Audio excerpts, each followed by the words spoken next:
Welcome to the next episode. Now I'll tell you why BR Ambedkar tore the Manu smrithi. Bro, stop. Do you read the comments on your videos? Yeah, I do. Then why did you lie about Feroz Gandhi? You said that he's a Muslim. You read all these comments. That part. Let's go step by step, okay? A case was filed on Indira Gandhi by Menaka Gandhi. Menaka is the daughter-in-law of Indira Gandhi. Menaka is the widow of Indira Gandhi's son Sanjay Gandhi. Menaka and her son wanted the full property of Sanjay Gandhi, but 1/3 of the property was claimed by Indira Gandhi. Menaka's lawyer presented the fact that Indira is not a Hindu, she married a Parsi, but Indira's lawyer showed the marriage photos which were performed by Hindu rituals and proved that Indira was a practicing Hindu even after her marriage. Bro, this proves nothing. Have some patience here. You people don't have patience. You form conclusions and immediately start hitting before knowing the truth. The Hindu marriage story can also be confirmed by the letter from Nehru to Lakshmidhar Shastri. Nehru wanted the ceremony to be done by Hindu rituals and only in Sanskrit and Hindi. Now after getting married to Indira, Feroz became an outcast. And what happened to Parsi outcasts after the death? They don't feed them to vultures. They are not even allowed to step inside the Tower of Silence, they bury them. And that is why he was buried. But he wasn't just buried. His Antim Samskar happened like a Hindu. Watch this video. 16 साल के राजीव गांधी ने फिरोज की चिता को आग लगाई। उनका अंतिम संस्कार हिंदू रीति रिवाजों से किया गया। He actually didn't like the Parsi way of cremation. Watch this. उन्हें अंतिम संस्कार का पारसी तरीका पसंद नहीं था, जिसमें शव को चीलों के लिए खाने के लिए छोड़ दिया जाता है। So he was as much a Parsi as Rahul Gandhi is a Hindu. Him being a Parsi is similar to Shashi Tharoor being a Hindu. Him being a Parsi can also be compared to all the Hindus who are born as Hindus, who have the Hindu names but are not Hindus. Bullshit. You didn't prove that he was a Muslim. What is your reason behind calling him a Parsi? Just because he was born a Parsi? He didn't follow anything which Parsis do. He didn't marry in a Parsi way. Even his rituals after the death were not performed in a Parsi way. The biggest question is, when Feroz never wanted the Parsis rituals, then why did Indira bury his ashes in a Parsi cemetery? No one visits his tombstone now, and it's left in a devastated state. The last time Rahul Gandhi visited the tombstone in 2008, Priyanka in 2009, and Sonia in 2001. But these same people visits Indira's memorial place every single year. I actually read the comment. Your answer lies here. Nehru का चेहरा पीला पड़ा हुआ था। वो और संजय एक साथ उस कमरे में आए थे जहां फिरोज का शव लोगों के अंतिम दर्शन के लिए रखा गया था। I'm playing the main clip. उस समय वहां सभी धर्म ग्रंथों का पाठ किया जा रहा था। When Parsis were persecuted by Muslims, then why were holy books of every religion were there? Every religion includes Islam as well. Why will someone read verses from Quran at a Parsi man's funeral? That is the biggest betrayal for a Parsi. For what? Just to gain political mileage? I didn't make Feroz Gandhi a Muslim. He was made a Muslim by Nehru Gandhi family. Now you understand why I use that word? Okay, now I understand. Then why don't you say it directly? To confuse the hell out of you. If you are so clear, you won't get confused, right? Okay, anyways, let's move on to the topic of Ambedkar here. Before addressing the Ambedkar topic, I want to address the issue of discrimination.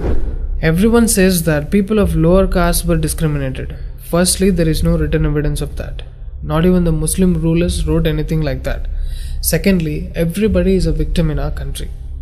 As I explained in my Tipu's video, lakhs of Brahmins were brutally killed by him. Like him, many other rulers killed Brahmins. Why don't you people say that Brahmins were victims? Because it doesn't suit your propaganda. Even Kshatriyas and Vaishyas were killed in large numbers. But yes, when Britishers were able to brainwash people, these so-called upper caste people started discriminating. People started tagging themselves to certain castes, and during the pre-independence era, the discrimination towards Shudras were very high. The Shudra which I am talking about here is the caste-based Shudras, not the Varna-based. There are few people who made Shudras sit on the floor while they sit on a raised level. There were almost no opportunities for Shudras to study and excel in their life. If the water was touched by a Shudra, the so-called upper caste people will not even drink that water. Yes, this happened. But linking this to our culture, Vedas, Upanishads and other holy scriptures is a pure propaganda and stupidity, nothing else. Your Ambedkar did that. He burnt Manu smrithi. You understand what kind of a person he is? Hey, you stupid. What is your qualification to call him an idiot? Ambedkar had many degrees. How dare you question his credibility? I agree that he has so many degrees, he was highly educated and I'll never ever reach his level in his field, but according to your bullshit logic, If Sachin is the best batsman in the world, will he become eligible to coach the Indian football team as well? Sachin is a master in batting, but that doesn't make him a master in football, right? Similarly, Ambedkar was a master in his field. There was nobody like him, but that doesn't make him a master in Manu, Smrithi and Vedas. All he did was reading the fake translations done by Max Muller. What's the proof? Simply don't say anything what comes to your mouth. I'll provide every single detail from Ambedkar's own book, Who Were the Shudras. Firstly, let's make this very clear that he didn't know Sanskrit. He himself has written that. On page number 5, he wrote that, if the warning for the reason that I cannot claim mastery over the Sanskrit language, I admit this deficiency, but I do not see why it should disqualify me altogether from operating in this field. There is a very little of literature in the Sanskrit language which is not available in English. The want of knowledge of Sanskrit need not therefore be a bar to my handling a theme such as the present. For I venture to say that the study of blah blah blah 15 years nonsense with sufficient degree of competence for the task. Okay.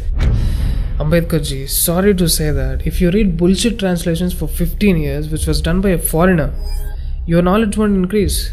You eventually become a part of their propaganda. This is a serious lacking in qualification to write the constitution of Bharat. Okay, one more example. Harsha Bogle has seen cricket game for past 20-30 years. He has done many commentaries. He is a famous commentator for many people. But will that qualify him to become a coach? He needs to learn the game right. Similarly, Ambedkar should have learned Sanskrit. He instead relied on Max Muller. The problem with Ambedkar was he read half-truth and all his followers believed in his half-truths. But I won't blame Ambedkar for that. People from lower caste had no opportunities of learning Sanskrit at that time. The discrimination was so high. The so-called upper caste people treated the lower caste almost like slaves. But this doesn't give him the license to propagate his false knowledge and write books on the false assumptions. Just search how many times he has taken reference from Max Muller. Here it is, more than 20 times. I'll burst Ambedkar's half-truths from his own book. Only one reference is enough. Let's go to the end of the page 14 and the starting of page 15. He wrote this. To take a few illustrations of this propaganda in support of the Purusha Sukta, reference may be made to the Apastamba Dharma Sutra and the Vasishtha Dharma Sutra. The Apastamba Dharma Sutra states there are 4 castes, Brahmins, Kshatriyas, Vaishyas and Sudras.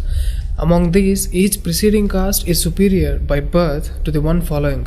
This is half-truth. This is what happens when you don't know about the subject but start writing. Let's open Apastamba Dharma Sutra. Firstly, sutras are not slokas, okay? It's different. The sutra which he quoted was the 4th and 5th sutra, and the meaning which he quoted is absolutely correct, but he was so brainwashed from half-truth that he missed the sutras from 14 to 18. We had these beautiful systems in the ancient days. From whom a student learns about dharmas is called Acharya. He should not be insulted because he gives birth through knowledge, and that birth through knowledge is the ultimate. Parents give birth only to their body, but it is always the guru who helps the person to transform and become a dvija. So superiority by birth in the 5th sutra means birth due to knowledge. Ambedkar ji failed to understand the concept of dvijas even after reading the translated versions for 15 long years. Doesn't matter how long, if you're not soaked into spirituality, how the hell can you understand these things? Not your fault, Ambedkar ji. You read the bullshit translations which were meant to divide Bharat. The whole divide in the society started when they failed to understand the meaning of the word dvijas. They failed to get the concept of reborn, enlightenment. Please watch the first part to understand more about dvijas. Only a person who is soaked in spirituality can understand these things. The whole divide in the society started when they failed to understand the meaning of dvijas. Britain-funded propagandist translators did this to create a divide between us, and we fell into the trap. I think I've proved enough why Ambedkar tore Manusmriti.